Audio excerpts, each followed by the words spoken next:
Hi, I'm Jim Shaw, publisher of the Lexington Times Magazine and the chairman of the board of LexMedia. We're here for another segment of Coffee with the Candidates. We're here today with Eileen J., who's no stranger to our format. She's been interviewed through Coffee with the Candidates, I want to say at least twice before, because this is you're running for your third term, right? And Eileen's currently the vice chair of the Lexington School Committee, having served in the past as chairman for 2 years? Yes. And since 2020, vice chair? Yes. Okay. Yes. We rotate that through every 2 years. Right. And this has been an important role for you both, personally and professionally, because I know you're a professional researcher in education. Mm-hmm. And I'm going to give you a chance to talk about that in just a second, but I want to welcome you here. We're doing our best to sort of take these opportunities so that you can have a moment or so with the voters and they get to see you, not in a debate format, not when the pressure's on, but really get a chance to know who you are and why this is so important to you. So let me ask you, what prompted you to run back in, you say 2016, right? 2016 That was your initial, and then you time. stayed and you've been there ever since. So it must be fulfilling for you. So what prompted you to run then, and why is it so important for you to continue that work? Yeah, I think there are two reasons I'm running now. They're the same that I had back in 2016. I think first is that I bring a lot of experiences, which I think are really vital to the role of being on the school committee. And the second is that I really love this work. I mean, I really do. And it's because I care about students. And a lot of what I've done, going way back before being on school committee, has been about serving students, both educationally and for their social and emotional well-being. So far, I've served 6 years, and I have 6 years' experience on the school committee. As Jim said, I have served 2 years as chair and 2 years as vice chair, so I've taken on leadership roles within the committee. I think in that time I've developed a very deep knowledge of how the school system works and what a lot of the issues are. I've worked on budgets and done facilities planning. I've already have very collaborative relationships with the school and municipal leaders and staff in our town.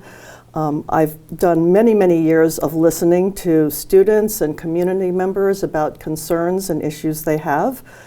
And I feel like we need that experience and that stability and that continuity now, especially because I think we're going to be facing some challenges in the coming years. We have the need to rebuild a new high school, and we also are trying to navigate coming out of some of the effects of the pandemic and pandemic learning and working our way through that in productive ways.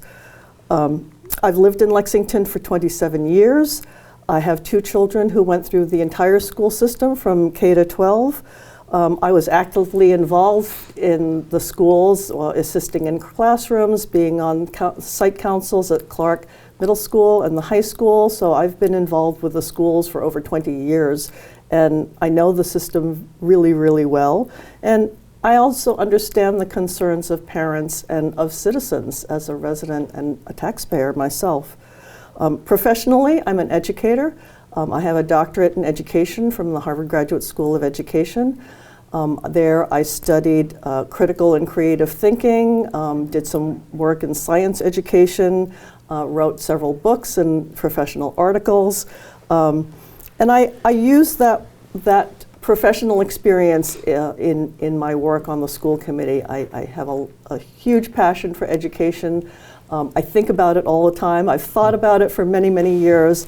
And I think that each of these roles, as a school committee member, as a parent, as a professional educator, I think these roles and the understanding and the depth of understanding that comes from those lived experiences are really informative in my work on the school committee. Mm-hmm. And as to why I'm running, I really love doing this work, and it really, in the end, is all about caring for students.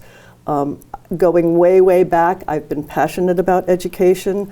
I really think that the purpose of education is to build the skills and the qualities for students to become successful adults, to be critical thinkers, to be engaged in citizens, to be global citizens in the world, and be caring adults. And I think a lot of the work that we need to do as educators is to inspire students and challenge them, students of all abilities, to give them the challenge at any level they're coming at, that each student have that challenge that pushes them to the edge of their own abilities. Because I think that's what motivates students, it's what engages them in learners, and I think that's an important thing that we need to do. Right. I've also, just go one ahead, more I'm part. sorry. Sure, is that go ahead. I'll probably get to this as well later. I also have a long track record of working on student social and emotional health. Going way back to 2008, I had worked on reducing student stress and worked on organizing many, many community events to raise that awareness. In 2014, I wrote a very in-depth report on reducing student stress with recommendations to the Lexington Public Schools. And I think that work is still with us. You know, we still need to be working on students' well-being and caring for their mental health, and that's why I do this work. So particularly in a post-pandemic environment, you know, we like to think that we're moving away from the pandemic, and you know, we'll see it when it happens. But the remnants of that, they're going to be with us for a while. The way we look at, where we educate, the way we deal and interact, you know, it'll always have had that. It'll have that profound impact. You touched on a lot of things. I asked the other candidates this as well. You know, if you were to sort of highlight your top 3 issues, and there are so many things, you know, that you touched on and that I know are on your website, and there are a lot of things that are sort of issues that are confronting the school community, if you will. What would you say are your top 3 issues, the top 3 issues of concern, or things that you're pleased with? I mean, what do you think? Some of the work I'm most excited about is work on our educational vision, our work on diversity, equity, and inclusion, our work on mental health, and I'm going to add a 4th because we really know we need a new high school. Right. So I view those as some of the really top priorities. Tell me about, when you say vision, what does that mean? You're talking about vision for the future of the public schools, or are you talking about the curriculum, or all of the above? So one of my top priorities, particularly when we were hiring the superintendent, is that I felt that we do a lot of excellent work in the Lexington Public Schools, but I felt that we needed to have a vision that pulled it all together, that gave us a purpose and set out our goals for education. And so that's in the hiring of our superintendent. I was really looking for someone who could pull off that vision and bring everybody together to do that. So you may have hit a grand slam with that one. We did. We are very, very fortunate to have the superintendent we have. We worked very hard on that hire. I was actually the co-chair of the superintendent search committee that was looking for a new superintendent at that time. Right. And the 2 top priorities were this visioning and our work on diversity, equity, and inclusion. How are we doing on the diversity, equity, and inclusion? Okay, so let me first go back a little bit just to answer your first question, which was about what is that vision? What is that vision? Sure. In my view, it's really about teaching for the future.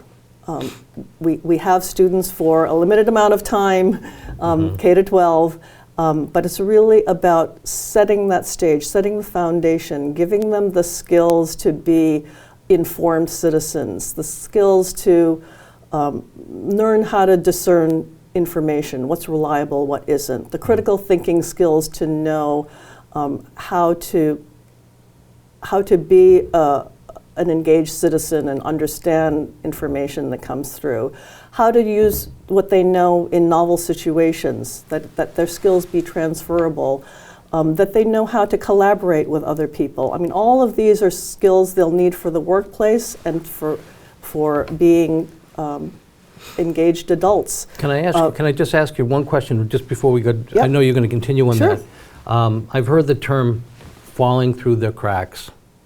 Not all the time, but it is true of any school system. Nothing's ever 100% perfect. But what about those kids who tend to fall through the cracks? Is there a safety net, or is there a way that we can ensure that fewer kids fall through the cracks? And I know it's hard. We've got a lot of kids in the school system, and everyone's engaged in a different way. And I know our teachers we've got the best and most sincere teachers. You know, I never hear, when I hear crazy things in the news about what goes on in schools, you know, it just, I only hear good things about the Lexington school teachers and how engaging they are and how committed they are. So what happens? What do we do? How do we keep kids from falling through the cracks? That's a good question. You know, I hear a lot especially a concern that we do well with the high achieving students, and we certainly have a lot of resources for the students who have special needs. And there are many students in between. I think some of it is keeping eyes on students. I think one of the important things for students in schools is to have some kind of trusted adult. Right. And I think that mentorship and sometimes it's not just academic support. A lot of it is making them feel they are welcome, making them feel like they are supported.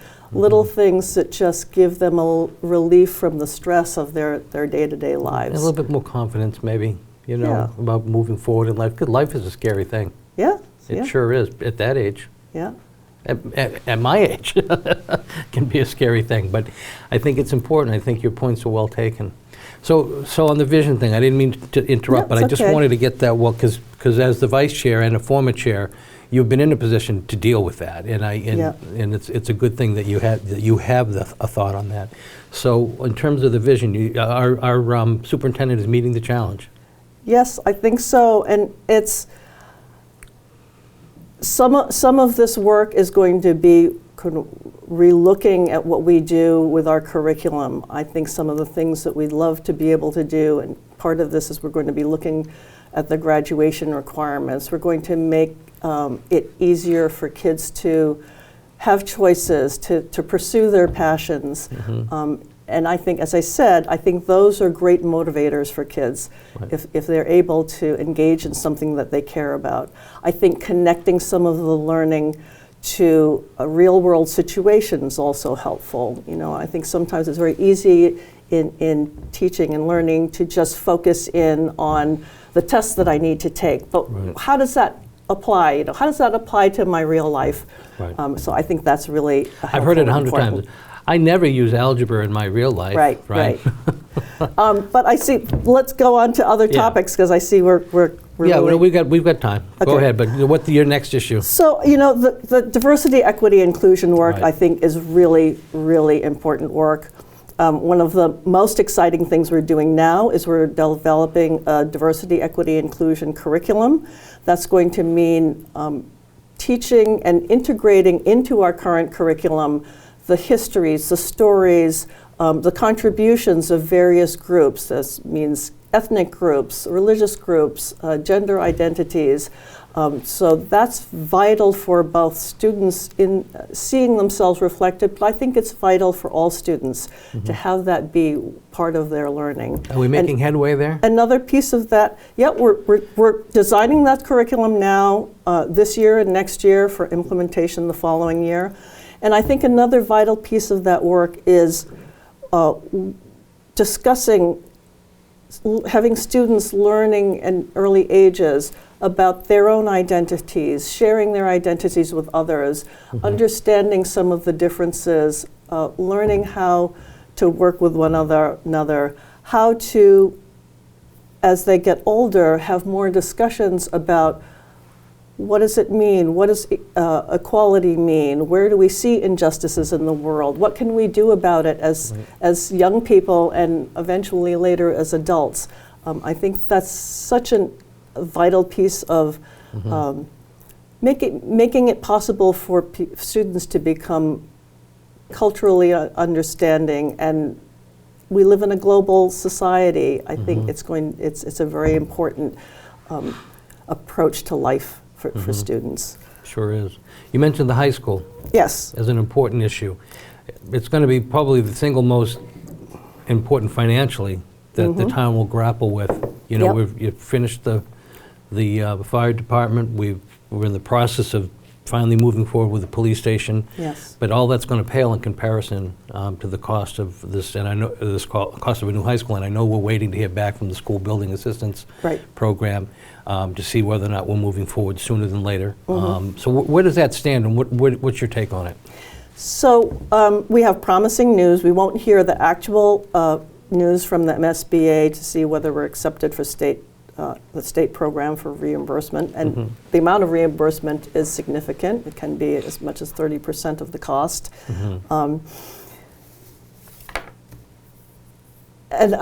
So I think that there are going to be a lot of factors going into this. And this is where I have experience with doing this. I have actually been involved with 2 construction projects as a school committee member from start to finish. Our Hastings School and our Lexington Children's Place Elementary School. Right. So it's going to involve a lot of educational visioning, sort of having the know-how to understand what the educational needs, but it's also going to involve a lot of financial planning. I'm already on the fiscal guidelines working group with the town manager has put together because we're already starting to do some of that planning. How to put aside money in a capital stabilization fund to mitigate the impact on taxpayers, to shave off some of those years where the debt service can be high. So a lot of that work is already in place. We certainly understand that this is going to have a huge impact on taxpayers. I know the town is trying to also increase the commercial tax base to help relieve some of that pressure.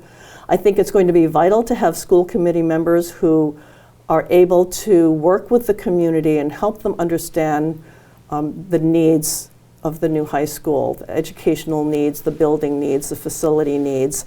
That's experience I already have. I think that voters will need to be informed. I think that's a very big role of the school committee to do that. Because people will be fearful of the price tag. They will. That's just a matter of fact. You know, it's like it's not like it was 30 years ago, or even when we started building Estabrook School. You know, costs have gone up. The pandemic has driven costs up even further.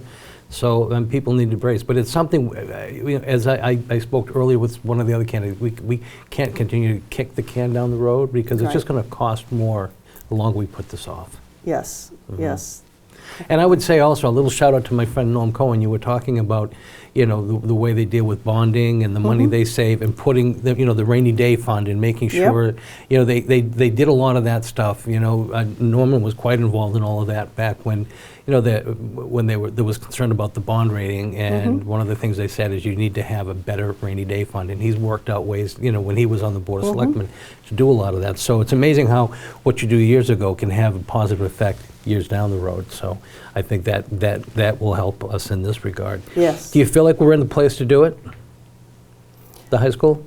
Yes, I believe we are. I think we know we need a new building. Right. The building, we now have 2,300 students. The building was built for 1850. Okay. We are seriously overcrowded. The infrastructure there is, you know, hopefully going to last us a few years, but, you know, things like the HVAC system, we just have to hang on.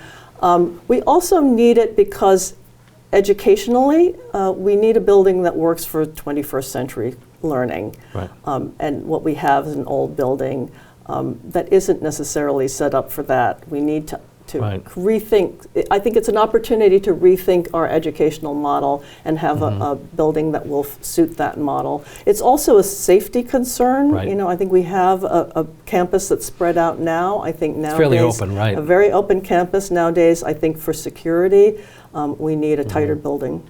Right. Well, good. We're going to get ready to close. We've got just a minute or two left, and I wanted to ask you if there's anything that we didn't cover. I want to give you an opportunity to just sort of mention anything that we may have missed briefly, and then tell people how they can learn more, like your website and others. So, because we want to make sure people can know where to go to find out a little bit more. I wish we had more time. You know, I could sit there. These conversations, I tell people when they start, that they it doesn't seem like enough time, or it seems like a lot of time initially, but then it just goes so fast, so quickly. So it does. Yeah. There is so much more to say, of course. Yes. I guess I would say that the work of the school committee is complex. The decision making involves a lot of factors that we need to, of course, we always are trying to make decisions in the best interests of students, and that's what I always keep in the top of my mind. But we also have to account for a lot of other things. In my decision making, I've always been tried to be very thoughtful and deliberate in every decision I make. I listen to all perspectives, and I always take every perspective into account every time we are facing a difficult decision. I've become one of the school committee members who also tries to ask the difficult questions, because I think that's really important in trying to get to the heart of the matter, and also factoring in a lot of the community concerns that I hear and have heard. So in the end, I really just try, I think the role of the school committee members, the role of any elected official, is to try to factor all those things and use my best judgment in any decision making that we do. And I feel that nothing is more important than the students. It's why I do this work. It's why I care about it. I'm here to help not only the academic growth of students, but also their social emotional health, their mental well-being. I think those are all interconnected. They're not separate. And I think the work that's done on that is vital to their success, and to help them live to their potential, to give them the academic environment they deserve, to give them the challenges they deserve, to give them the opportunities to grow as caring people, compassionate people, so that as they go out into the world, they're going to be the best people they can be. And in the end, I think that's what education's all about. How do people find out more about you? You can go to my website. It's jforschoolcommittee.com, spelled out Jay for schoolcommittee.com. For or F-O-R? No, spelled out F-O-R, Jayfor schoolcommittee.com. Okay. And anyone is always can feel free to reach out to me personally. There's an email address on the website. I'm always happy to talk to community members and listen to whatever is on their minds. Well, thank you. Thank you for being with us. Thank you for your service thus far on the school committee. I want to thank everybody for joining us for this segment of Coffee with the Candidates, and hope you'll take the time to watch the other programs. Thanks very much.